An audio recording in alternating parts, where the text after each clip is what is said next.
আমাকে যেতেই হবে, শোন না। আমাকে আটকাস না বাবা, কাজটা শেষ করতে হবে আমায়। হ্যাঁ রে, এই কাজটা আমায় করতেই হবে। আরে আমি তো কল্কি, বিশ্বাস কর, আমিই কল্কি। আমি কল্কি, আমি বিষ্ণুর দশম অবতার।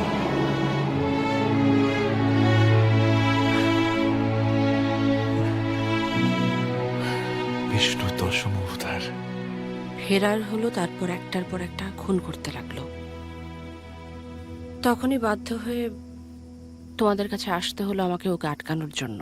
কেন কেন হঠাৎ করে কি হলো তোমার? প্রথম জনের মতো বাকিরাও তো তোমার কোনো ক্ষতি করেনি, তো হঠাৎ তাদের প্রাণ বাঁচানোর জন্য তুমি এত উতলা হলে কেন? What happened? আমি মানুষ মারতে ভালোবাসি না বিজয়। ও আচ্ছা, প্রথম জনকে খুন করিয়েছিলাম খুন করিয়েছিলে? আইনের চোখে ধুলো দেওয়ার জন্য। ও আচ্ছা, বাহ, দারুণ। দ্বিতীয় জনকে মেরেছিল